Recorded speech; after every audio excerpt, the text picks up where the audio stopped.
फाल्गुन साढ़ के अंत 8 दिन मान, नंदीश्वर सुर जात है हम पूजे ठार। मोक्षार्थियों, अक्सर लोग ये प्रश्न करते हैं, पूछते हैं। उन्हें ये लगता है परिणाम तो परिणाम है, विशिष्ट काल में उन्हीं परिणामों का पुण्यबंध और उन्हीं परिणामों का कुछ अन्य विशिष्ट काल में तीव्र पुण्यबंध, ये फ्लक्चुएशन क्यों?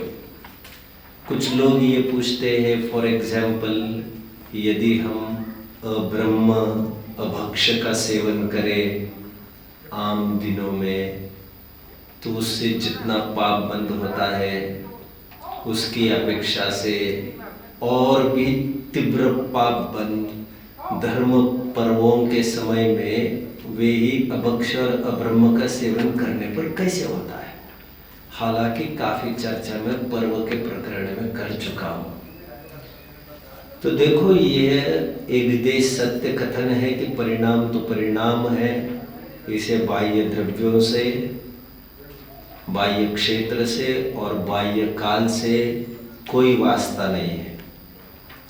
कभी बाह्य द्रव्यों का संपर्क ऐसा हो लेकिन कुछ भी बंद नहीं होता, और जिसे बाह्य द्रव्य का संपर्क नहीं है उसको भी विशेष बंद होता। कितने जन मुझे फॉलो कर रहे हैं? नीड आई एक्सप्लेन करने की कोई गरज नहीं है। Anyway, ठीक उसी प्रकार ये बात सही है उनकी कि हमारे परिणामों का बाह्य द्रव्य क्षेत्र काल के निमित्त से कोई फर्क बदलाव नहीं होता। ये वस्तु स्वरूप है, ये वस्तु स्वातंत्र्य का कथन है। परमार्थ ऐसा ही कहता है। बट व्यवहार में से बाह्य विशिष्ट द्रव्यों का संपर्क होने पर विशिष्ट परिणाम होते ख्याल में आते हैं। मैंने आपको बताया भी था एक बार, महात्मा गांधी जी जब एक जेल में उनको इम्प्रिजनमेंट मिल गई, तो उन्हें जिस स्थान पर उनको बिठाया गया, जो बेड पलंग उनको दिया गया, वो पलंग पर वे बैठते ही तपाक से उठ गए और बोले, मुझे यहाँ पर नहीं बैठना, मेरा परिणाम ठीक नहीं लग रहा है यहाँ पर। तो ऐसा क्यों? तो पूछा गया तो पता चला यहीं पर अभी एकदम बड़ा क्रिमिनल जिसने कई हत्या की है वो अभी तक यही था। उसका वलय वातावरण वैसे ही तैयार होता है। इसलिए हम ट्रेनों में, बसों में भी भोजन न करने का कारण भी यही होता है परमार्थ से, क्योंकि वहाँ पर दुनिया भर की अशुद्धि है। कैसे भी लोग उठते बैठते, कैसे भी विचारों के, तो उसका असर हुए बिना रहता नहीं है। तो हमारे ग्रंथों में यहाँ तक उल्लेख है बच्चों, शूद्रों की परछाई भी नहीं पड़ने देना। हमारे ग्रंथों में यहाँ तक उल्लेख है, यदि शूद्र हमारे बर्तन छू जाए, सुना है कभी आपने, तो उन बर्तनों को भी अग्नि में तपाकर राख से मांझ कर ही वे शुद्ध होते। तो कोई प्रश्न पूछ सकता है, वही वे भी तो मनुष्य है। हाँ है, मनुष्य तो वे भी है, किसने मना किया है? और वे नीच जाति के हैं, शूद्र है कहकर उनको दबाने की कोशिश नहीं की जा रही है। वे भी भगवान है स्वभाव से, वे भी कभी प्रसन्न पाकर हमसे ऊपर उठ सकते, बट उनके परिणाम चढ़ नहीं सकते। समझ में आता है? तो जो हल्की जाति वगैरह का है तो वो ऐसे परिणाम उसके लगभग बने रहते। इसलिए हमारे ग्रंथों में भी नीच जाति और नीच गोत्र के जीव मुनि दीक्षा अथवा निर्वाण की प्राप्ति नहीं कर सकते। तो बाह्य निमित्त नैमित्तिक संबंध जैसे द्रव्यों में होता है, वैसे क्षेत्रों में समझना चाहिए और वैसे काल के स्तर पर समझना चाहिए। अष्टानिक महापर्व का एक छोटा सा प्रकरण मुझे विकल्प आया आपको लेने का, तो मैंने सोचा उसे भी कवर कर लूँ, क्योंकि this is an integral part of your chapter. यदि आप पाठ पढ़ेंगे तो you will come across this thing in it। मुझे लगा आपको मूल ग्रंथ में बताया जाए कहाँ कहाँ पर क्या क्या लिखा है। तो मेरे पास 3 मूल ग्रंथ के कुछ आधार है बच्चों। एक तो आदि पुराण पर्व 38 और श्लोक 32। क्या लिखा है वहां पर देखिए। ये आदि पुराण केवल आप नोट कर सकते, पूरा नहीं लिखा होगा तो। आदि पुराण जिनसेनाचार्य ने लिखा हुआ एक प्रथम युग का ग्रंथ है बच्चों, प्राचीन ग्रंथ है। अष्टानिको मह सार्वजनिको रूढ़ एव सह। क्या मतलब हो गया? अष्टानिको मह सार्वजनिको रूढ़ एव सह। सभी जनों में ये रूढ़ बात है, एवरीवन नोज, सभी जन जानते हैं, करोड़ों जैनियों में तो ये ख्याति है कि अष्टानिक एक महान पर्व है। आपको एक ख्याल में आना चाहिए, क्योंकि जब आप व्हेन यू स्टेप आउट, आपका अभी का टाइम तो बहुत अच्छा निकलेगा 3 साल, क्योंकि यही वातावरण है, यही देख रहे हैं आप, अच्छा वातावरण है, वही लोग देख रहे हैं। जिस समय में आप बाहर निकलेंगे आपको लोग कहेंगे क्या होता है, क्या फर्क पड़ता है। और आप सुना होगा ना, जो इंटरकास्ट मैरिजेस करते हैं, आजकल मुसलमान के साथ भी जैनी लोग शादी करते, जानते होंगे आप लोग तो। और वे कहते तुम लोग ही जातिवाद को बढ़ाते हो। वे लोग क्या आकर देते हैं, वे कहते तुम समझदार होकर ऐसा करते हो, सभी मानो एक।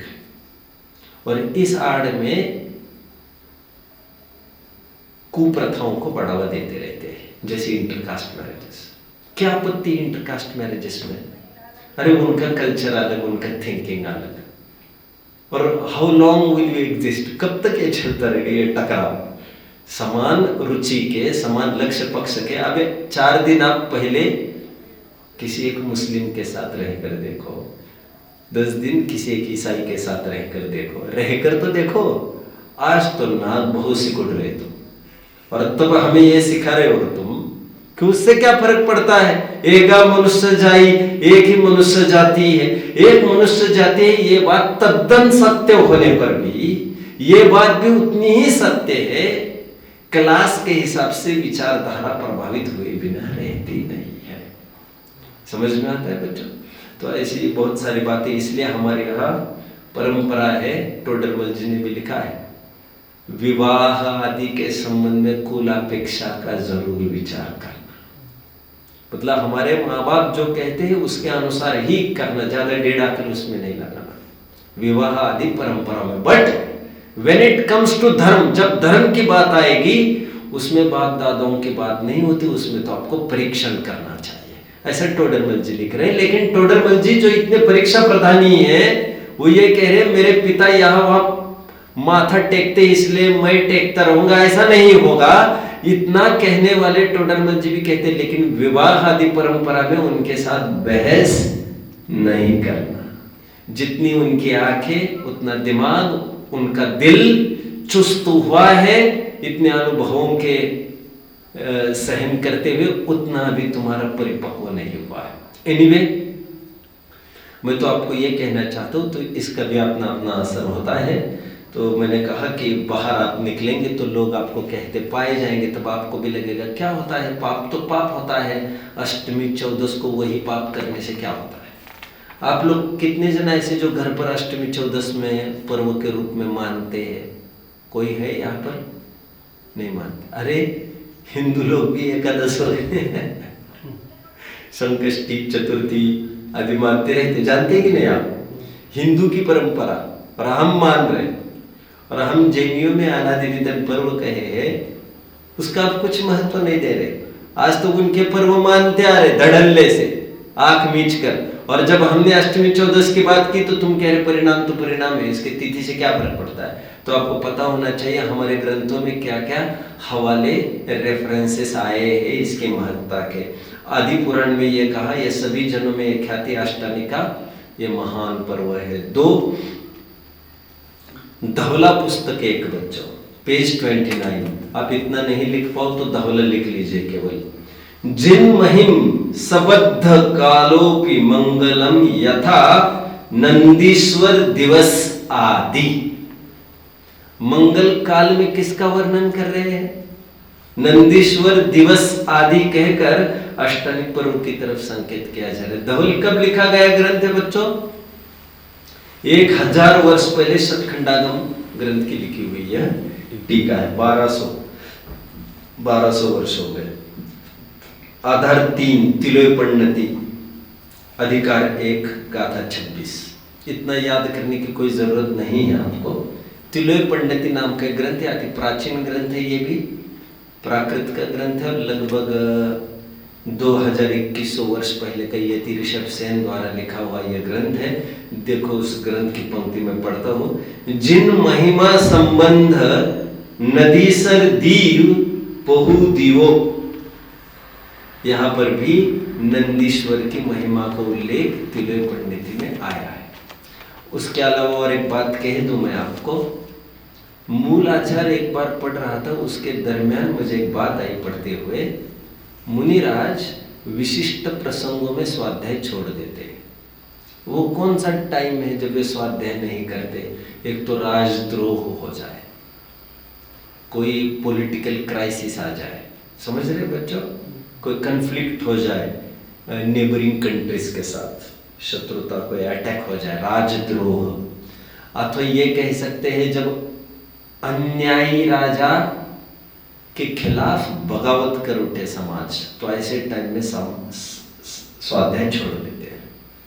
कुछ प्रसंग बताए। क्यों स्वाध्याय क्यों छोड़ते हो मुनिराज तो वन विचरु है, जंगल में, जंगली है कहने में आपको दिक्कत दिखती होगी थोड़ी। मुनिराज तो जंगल में रहते हैं, वन विचरु है वे, उन्हें क्या लेना देना क्या हो रहा है। बट बाय वन वे और the other they to get affected, उन पर भी इसका प्रभाव होता है, क्योंकि उनका संबंध तो नगर और नगरवासियों से पड़ता ही है, आहार वगैरह के निमित्त से, विहार के निमित्त से। उल्कापात हो जाए, कुछ स्थिति बन जाए तो स्वाध्याय छोड़ देते। उसमें एक प्रसंग का उल्लेख है बच्चों। हाँ, कोई संगस्त मुनि के सल्लेख ना हो जाए, मतलब चल बसे, समाधि हो जाए, कोई दूरवर्ती संगस्त मुनिराज भी चल बसे, तब भी स्वाध्याय छोड़ देते हैं। और एक प्रसंग है बच्चों, अष्टानिक महापर्व में 8 दिन वे स्वाध्याय नहीं करते हैं। क्या कारण होगा स्वाध्याय नहीं करने का अष्टानिक में? कुछ रीजन,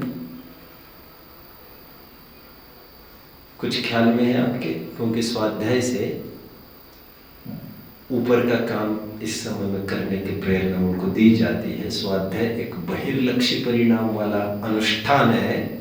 उससे ऊपर उठकर ज्यादा से ज्यादा शुद्धोपयोग में प्रवृत्ति करती बने, सामायिक ध्यान में प्रवृत्ति बने, मेडिटेशन जिसे कहते हैं, आत्मध्यान, आत्मसन्मुख परिणाम का उग्र पुरुषार्थ हो, ऐसा ये वैराग्य पर टाइम बताया गया है।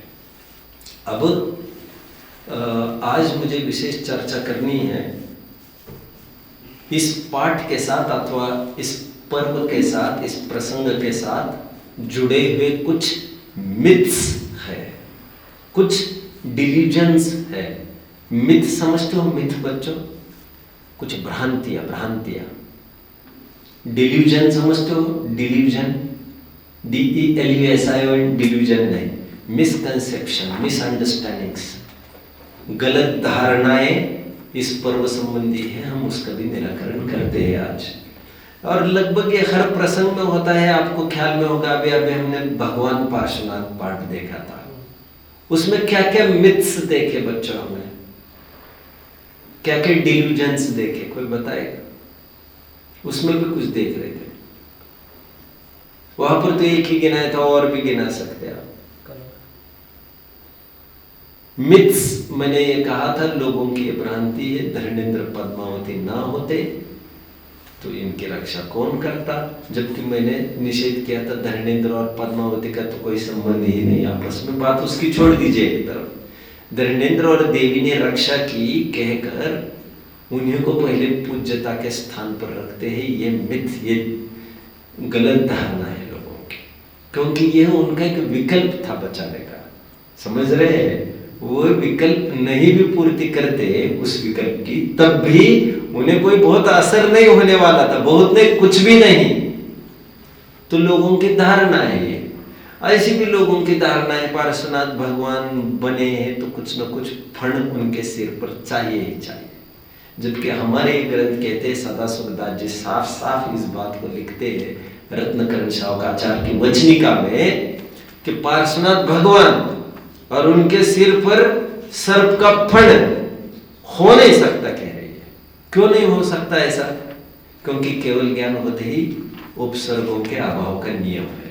मुनि अवस्था में यह सब संभव है, और आप भगवान मानकर कर रहे हो तो भगवान के लिए ये सब चिन्हों का प्रयोग करना अनुचित है। भगवान की प्रतिमा वैसी ही चाहिए जैसे भगवान समो शरण में विराजते, और समो शरण में किसी धर्मेंद्र ने कोई नाग का आकार बनाकर, कोई फण वगैरह का आकार बनाकर ऊपर छत्र नहीं ताना था उन्होंने। ये तो बाहर मुनि अवस्था की बात थी, तो लोगों ने उनको उस नाग वगैरह को यहाँ मंदिर तक भी घसीट लिया। तो कोई दिक्कत नहीं, मैं अपूज्य नहीं कह रहा हूँ इन्हें, मैं तो इतना ही कह रहा हूँ, ठीक है यदि किया हो किसी ने तो आप मुनि अवस्था की प्रतिमा ऐसे मान सकते हैं। उसी प्रकार हम अष्टांगिक संबंधी भी कुछ मिथ्स और डिल्यूजन्स को देखेंगे बच्चों। वे क्या है मिथ्स, थोड़ी सी चर्चा करते हैं। आप जानते हैं हमारे पुराणों में मैना सुंदरी नाम का एक पात्र है। कितने जन ने सुना है मैना सुंदरी का नाम सुना है? मैना सुंदरी का विवाह उनके पिता ने किन से कराया था? कोटि भट्ट श्रीपाल, जो मूलतः कोड़ी थे। प्रसंग ख्याल में है आपको? मैना सुंदरी के पिता को इतना गुस्सा आया मैना सुंदरी पर, उसको लगा अच्छा सब कुछ योग्यता से होता है। देखता हुआ कोड़ी से मतलब रोगी से रोगी पति देखकर, दरिद्री से दरिद्री पति देखकर उसके साथ शादी करा देते। फिर चखाता हो मजा तुम्हारा। एक बात भी ऐसा हो सकता है, कशाय किसकी सनक कौन सी आ जाए तो क्या भरोसा है उसका। फिर मैना सुंदरी की शादी शिवपाल के साथ हो गई, और आप जानते हो और श्रीपाल के दोस्त भी कोड़ी थे, सुना है आपने ये? और उन्होंने अष्टानिक महापर्व में सिद्ध चक्रमंडल विधान का आयोजन किया।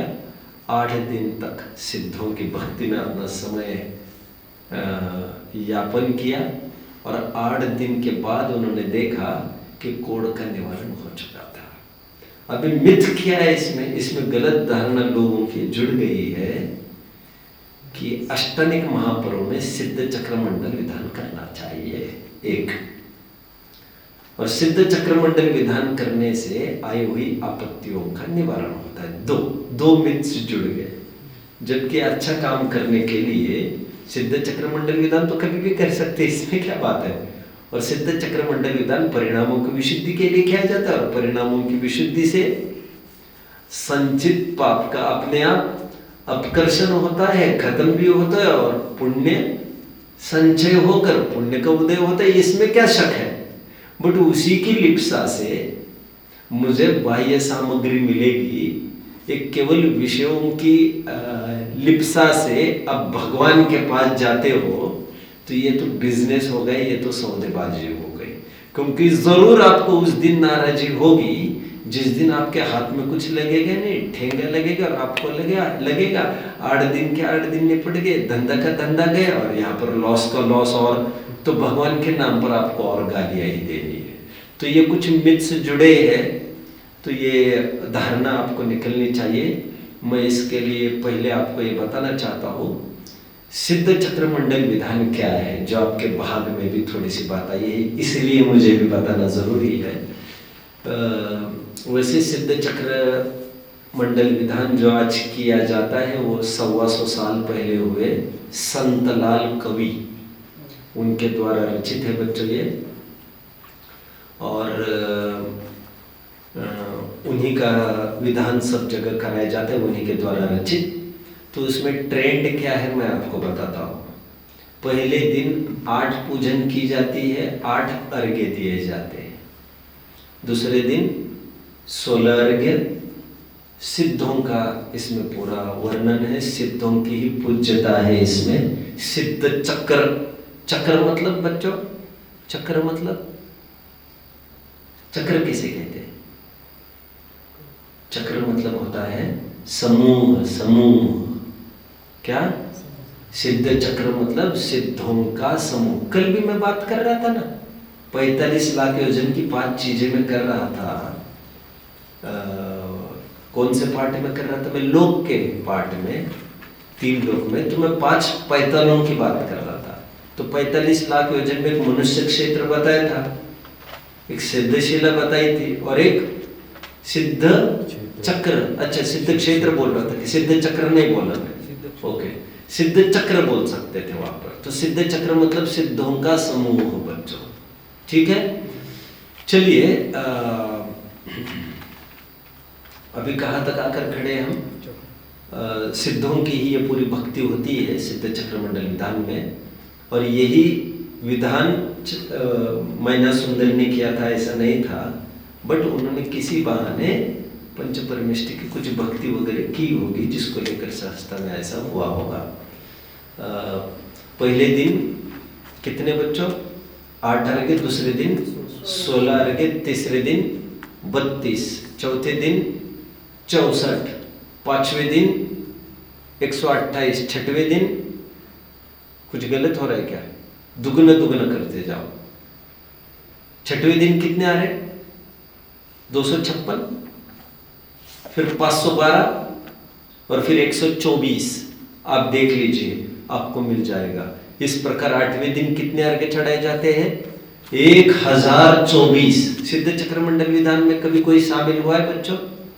एक आध दिन के लिए यही पर हुए हैं, अपने गांव में कहीं नहीं, प्रसंग ही नहीं बना। ओके, यहाँ पर कितनी बार शामिल होने का प्रसंग बना आपके?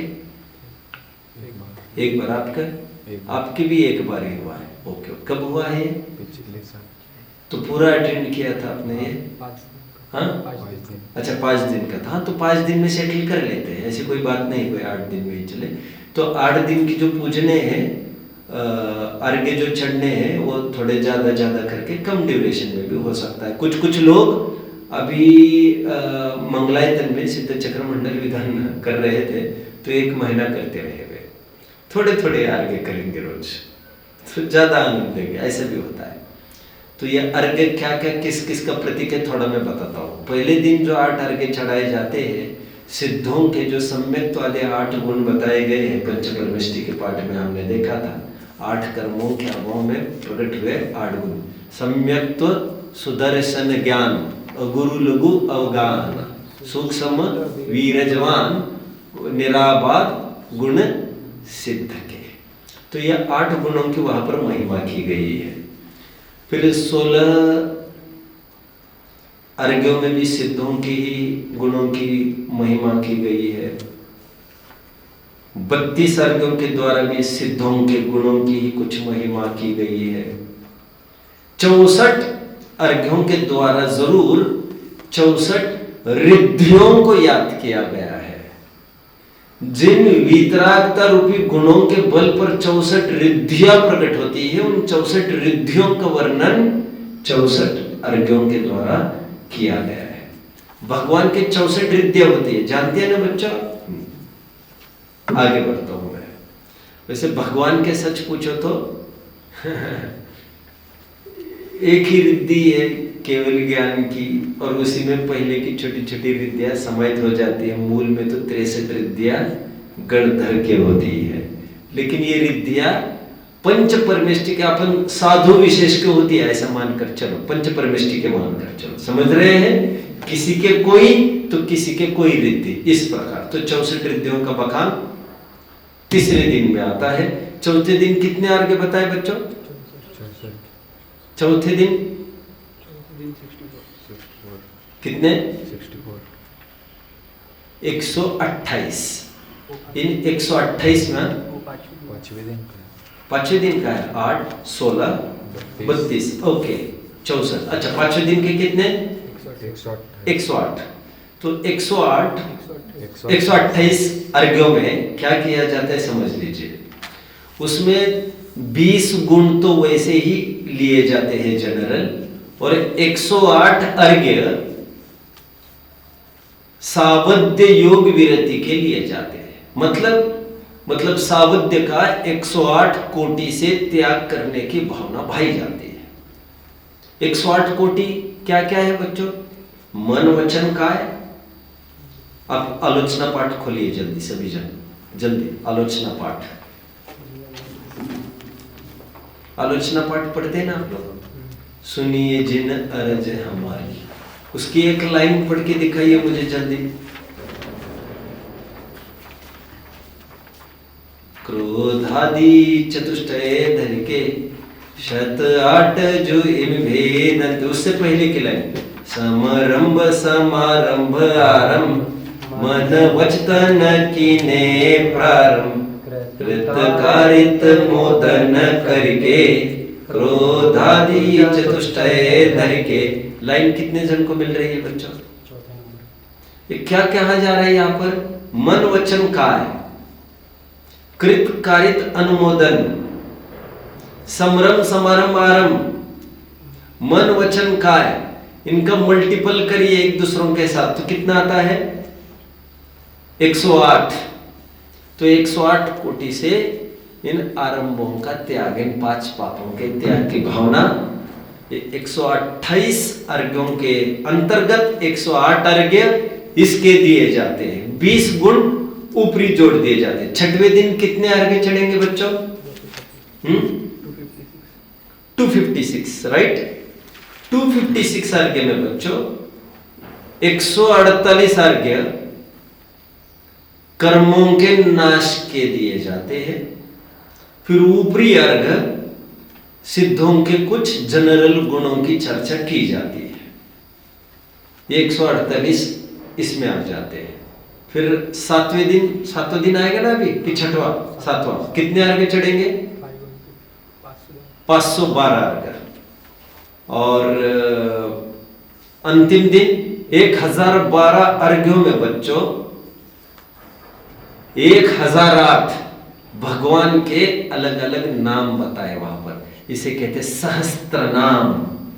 जिन सहस्त्र नाम स्तोत्र है ना, 1000 नाम, 1008 नाम भगवान के ले लेकर अलग अलग सिद्धों के कितने नाम दिए वहां पर? 1008। और एडिशनली कितने? 1024 थे ना, तो 1008 के लिए ऊपर और 16, उसमें 16 ऐड करके सिद्धों के गुण ऐड करके अर्घ्य पूरे किए जाते। इस प्रकार हम देखते हैं सिद्ध चक्र मंडल विधान में छोटी मोटी 5 पूजने पूरी होती है। कौन कौन सी? क्रम से जरा के नाम। 64 रिद्धि विधान भी पूरा होता है, एक। दूसरा 108 प्रकार से सावध्य योग का त्याग में पंच परमेष्टि विधान पूरा होता है, 2। 3 कर्म दहन विधान 148 कर्म प्रकृतियों का। 4 64 रिद्धि बोलो मैं? हाँ, तो और क्या आएगा? और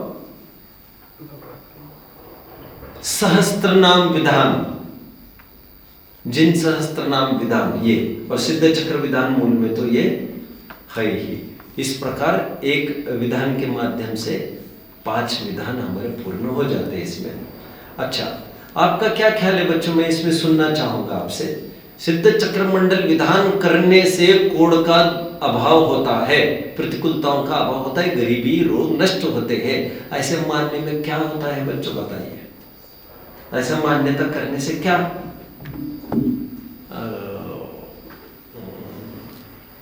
मान्यता करना कैसा है आप बताइए? मिथ्यात्व है। बच्चों, एक बार, बहुत पुरानी बात है, गाइड फिल्म थी, गाइड, बहुत पुरानी फिल्म है, देवानंद की फिल्म है। ये तो अभी बहुत चलना पड़ेगा, 50, 60, 70 साल पहले की बात है। उस गाइड फिल्म में एक डायलॉग है देवानंद का। देवानंद इज एन एक्टर, मतलब चल बसा। एक प्रकरण चल रहा है वहां पर, गांव में बारिश ही नहीं हो रही है। प्रसंग समझ रहे? गांव में बारिश नहीं हो रही, तो फिर कुछ पंडा लोग अपने बिजनेस के लिए, कुछ पैसा ऐंठने के लिए लोगों के दिलो दिमाग में भर रहे हैं कि पूजा करो, होम करो, हवन करो तो खूब पानी बरसेगा। प्रकरण ये चल रहा है, आप समझ रहे हैं बच्चों? तो वो पंडित ये कहता है अब होम हवन करने के लिए बैठो। मैंने सुना है, मैं फिल्म बहुत कम देखता हूँ। हवन करने के लिए बैठ जाओ, ये पीला वस्त्र रखो, फिर आकर कहते वस्त्र थोड़ा ऐसा रखो। तो उसमें देवानंद का एक डायलॉग है उस हीरो का, वो कहता है मुझे ये समझ में नहीं आता इस पीले वस्त्र का उस पानी बरसने के साथ क्या लेना देना है। अच्छा अनायास ऐसा हो भी जाए, आप समझ रहे बच्चों? एक गांव में ऐसा तक किया गया, पानी नहीं बरस रहा था इसलिए लोगों ने एक बारात निकाली, मेंढक और मेंढकी की शादी की। सुना है आपने ये? नहीं। लोग क्या क्या करते हैं, और उसी में यदि पानी बरस जाए तब तो फिर देखना ही क्या है। अब लोग ये समझते हमने बारात हमारी सफलता हो गई बरसाती से। अरे भाई, बरसात होने के लिए 2 महीने पहले बुकिंग हो गया है। कब पानी बरसेगा ये 2 महीने पहले तय होता है। मानसून कब निकलता है वहां से, यहाँ पर आकर कब धड़केगा, वहां तक कब पहुंचेगा, वहां तक कब पहुंचेगा, इसके रफ्तार से सब तय होता है कि यहाँ पर पानी कब बरसेगा। इसीलिए आज भी आप वेदर फोरकास्ट में देखेंगे तो 10-12 दिन के बाद का आज ही वेदर फोरकास्ट दिखाएंगे। कदाचित वो गलत हो जाए, क्योंकि तो गूगल है ये सब, जो जैसा फीड किया जाता है वैसा वो दिखाता है। समझ रहे बच्चों? लेकिन बात कहने की इतनी है कि हमने यहाँ विधान किया, उससे रोग ठीक होने न होने का क्या है। हाँ, निमित्त नैमित्तिक संबंध गहना है। कदाचित ऐसे दोनों कार्य संपन्न होना एक काल में देखने में आ सकता है। भक्तामर स्तोत्र की रचना करना, 48 ताले टूटना, विशापहर स्तोत्र की रचना करना और लड़के का विष से मुक्त होना, क्या है? एक ही भाव स्तोत्र की रचना करना, वादिराज मुनिराज के शरीर का कोड़ का अभाव होना, चंदन वाला ने भावना बहाना आहार देने की और बेडिया टूट जाना। कदाचित ऐसे निमित्त नैमित्तिक संबंध देखने में आए। सीता ने आत्म ध्यान करने की, पंच परमेष्टि की भक्ति करने की कोशिश करना, भावना रखना और अग्नि का शमन होना। But these things don't happen every time. ऐसा हर बार होना जरूरी नहीं है। भगवान का नाम लेकर कूद जाओ, मैं कहता हूं आग में, तो क्या कुछ नहीं होगा क्या? और यदि ऐसा होता तो अरे हमारे गुरुदत्त मुनिराज को ही कपास लपेटकर आग से जलाया गया, तो आपको संदेह है क्या उनकी वीतरागता पर? मतलब सीता आपकी बच गई, शीलवान थी, तो क्या वे शीलवान नहीं थे क्या हमारे गुरुदत्त? अकंपन आदि शीलवान नहीं थे क्या? आप समझ रहे? मतलब मराठी में कहावत है ना, बोलाशी फुलाशी, नाम सुना है? नहीं सुना है? वैसा बोलने को और वैसा होने को, कावळा बसायला आणि फांदी तुटायला, काक तालियन न्यायवत। कदाचित ऐसा देखने में आए, कौवा बैठा और वो शाखा टूट गई, बट कौवा बैठने से शाखा टूटी ऐसा अर्थ नहीं लेना चाहिए। और this is not a business. भगवान के साथ सौदेबाजी नहीं हुआ करती। भगवान के पास आते समय समस्त अपेक्षाओं का, कांक्षाओं का अभाव करके आना पड़ता है। 2 प्रकरण हम पढ़ेंगे 5-10 मिनट और फिर बस करेंगे। पेज नंबर 7 पर आइए बच्चों। कोई कांक्षा से यदि धर्म करने का विचार करता है तो वो विचार कैसा है, देखो क्या कहते हैं टोडरमल जी। पेज नंबर 7 मिल रहा है सबको? मोक्ष मार्ग प्रकाशक पर मैं खड़ा। कितने जनों को मिला तो मुझे बताइए। देखो, पुनश्च, अंतिम पैराग्राफ में मैं खड़ा हूं बच्चों। पुनश्च इस प्रयोजन के हेतु, किस प्रयोजन के हेतु? हमारे जीवन में कुछ अनुकूलताएं बने, बीवी बच्चे की प्राप्ति हो, बीवी का दिमाग ठीक हो, मेरे पति की बीमारी ठीक हो, मेरा लड़का अच्छे नंबर से पास हो आदि। इस प्रयोजन के हेतु अरहंत आदि की भक्ति करने से भी तीव्र कषय होने के कारण पाप बंद ही होता है। मिल रहा है? पेज निकाल के दे दो वहां पर, ये जिनवानी ले जाओ, ये जिनवानी ले जाओ और वहां उनको दे के आ जाओ। गेटिंग? पुनश्च इस प्रयोजन के हेतु अरहंत आदि की भक्ति करने से भी तीव्र कषाय होने के कारण पाप बंद ही होता है। इसीलिए अपने को इस प्रयोजन का अर्थी होना योग्य नहीं है। मिल रहा है बच्चों? अरहंत आदि की भक्ति करने से ऐसे प्रयोजन तो स्वयं ही सिद्ध होते हैं। गेटिंग? आगे आइए 274 पेज पर। देखो वहां पर भी कुछ कहना चाहते। कुछ लोग बहुत प्रतिकूलता आने पर भगवान के द्वार पर जाकर, मैंने आपको एक बार कहा था, फिल्मों में आप लोगों ने देखा होगा, माँ शेरा वाली तेरा शेर आ गया, घंटा बजाता जा रहा है, बजाता जाता है, बजाता जाता है, देखा है बच्चों? और हाथ लथपथ हो रहे खून से, सिर लथपथ हो रहे खून से, और फिर कुछ रोशनी निकलती है माता से, और फिर वो वहां पर जाकर चिपक जाती है। जो आदमी मरा है वो एकदम जिंदा हो जाता है, फिर वो तूफान आने लगता है, हवा चलने लगती है। देखा होगा ना बच्चों, एकदम क्या क्या होने लगता है, सब दीपक दुनिया भर के फड़फड़ाने लगते हैं। उसको देख देख कर दिमाग पर असर होता है लोगों को, और फिर लोग यहाँ पर भी इसी भावना से आते हैं और उनको लगता है यहाँ पर भी कोई तूफान आएगा, कुछ हो जाएगा। तो ऐसा उनको लगता है, बेवकूफ लोगों को। तो देखो, लेकिन हमारे प्रथमान्यों के ग्रंथ इसकी भी पीठ थपथपाते हैं कि बहुत अच्छा, बहुत अच्छा। क्यों पीठ थपथपाते होंगे प्रथमान्यों? शाबाश शाबाश, बहुत अच्छा। इसीलिए क्योंकि इतना तो अच्छा है कि इतनी प्रतिकूलता आने पर भी उसको स्वप्न में भी ये नहीं आया कि किसी दरगाह चले जाओ। दरगाह समझते हो ना? मक्का मदीना चले जाओ, हज चले जाओ, ये नहीं उसको लग रहा है। उसको ये नहीं लग रहा है कि मैं कहीं जो हिंदुओं के क्षेत्र है उनके चक्कर काट कर शिरडी जाकर आओ। शिरडी का कौन है? साईं बाबा। तिरुपति बालाजी जाकर आओ, ये नहीं दिमाग में आता उसको। आप समझ रहे हैं बच्चों? तो प्रथमान योग में पीठ थपथपाता है, इतनी प्रतिकूलता आने पर भी यहाँ वहां नहीं जाता है। भगवान के ही वितरा की, भगवान के ही दरवाजे में आए, कट जाऊंगा लेकिन अड़ोस पड़ोस में जाऊंगा नहीं। प्रथमान योग उसकी भी पीठ थपथपाता है। प्रथमान योग बहुत स्थूल है बच्चों। मैंने आपको बताया था, कोई तोतले आवाज में भी नमोकार मंत्र बोलने की कोशिश करे तो उसकी भी पीठ थपथपाई जाती है। इसीलिए नहीं कि तोतली आवाज में बोल रहे, इसीलिए कि इतनी कम उम्र होने पर भी बच्चा बोलने लग गया है और बाद में सुधरेगा, उसका टाइम आएगा तो ये भी हो जाएगा। लेकिन आज बोलने लग गया है, उस बोलने लगने को, उसकी आगाज को शाबाशी दी जा रही है, उसकी आवाज को नहीं। समझ में आया? देखिए 274 पेज पर। लेकिन समझदार लोग इस प्रथमान योग की पीठ थपथपाने की प्रवृत्ति का देखकर अनुकरण करके वहां भीड़ लगाएंगे तो दिस इज नॉट टॉलरेबल। देखो, तथा कितने ही पुरुषों ने, मिला बच्चों? अंतिम पैराग्राफ इसका भी 274 पेज।